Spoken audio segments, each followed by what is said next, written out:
Assalamualaikum warahmatullahi wabarakatuh. Perkenalkan, nama saya Yulia Citra. Baiklah, di sini saya akan menjelaskan materi yang saya ambil tentang model ekonomi terbuka. Pada sistem perekonomian terbuka terdapat 4 sektor pelaku ekonomi, yaitu sektor rumah tangga, sektor perusahaan, sektor pemerintah, dan sektor luar negeri. Analisis perekonomian terbuka merupakan suatu kegiatan ekonomi pendapatan nasional suatu negara dengan mempertimbangkan pengaruh dari kegiatan ekspor dan impor negara tersebut. Pengertian perekonomian terbuka adalah perekonomian yang melibatkan diri dalam perdagangan internasional, ekspor dan impor, barang dan jasa, serta modal dengan negara-negara lain. Sistem perekonomian terbuka sudah ada sejak zaman dulu.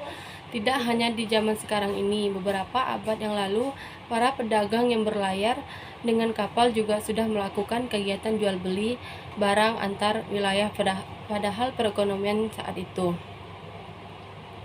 Mekanisme perekonomian terbuka. Dari diagram circular flow terdiri dari 4 komponen, yaitu yang pertama rumah tangga, yang kedua perusahaan, yang ketiga pemerintah, yang keempat negara lain. Ada juga sirkulasi aliran pendapatan perekonomian terbuka.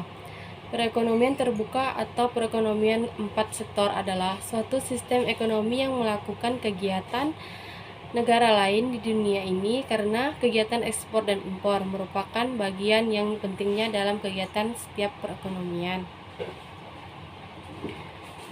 Perekonomian terbuka, ekspor dan impor.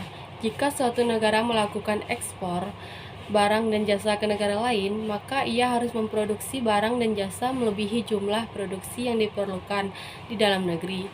Dengan meningkatkan jumlah produk, barang dan jasa yang dihasilkan oleh suatu negara, maka hal ini juga akan meningkatkan pendapatan nasional negara tersebut. Impor, faktor-faktor penentu ekspor dan impor. Adapun penentu ekspor dan impor antara lain faktor-faktor penentu ekspor, faktor-faktor penentu impor. Beberapa penyebab terjadinya perdagangan nasional dalam sistem perekonomian terbuka. Berikut adalah beberapa alasannya yang memicu terjadinya perdagangan internasional. Yang pertama, perbedaan kondisi produk. Yang kedua, menghemat. Yang ketiga, perbedaan tingkat selera. Yang keempat, adanya prinsip perbandingan keunggulan. Pengertian dan manfaat dan faktor pendorong perdagangan internasional. Yang pertama, pengertian perdagangan internasional. Yang kedua, manfaat perdagangan internasional. Yang ketiga, faktor pendorong. Ada juga kurs valuta asing. Kurs valuta asing adalah perbandingan nilai tukar mata uang suatu negara dengan negara lain.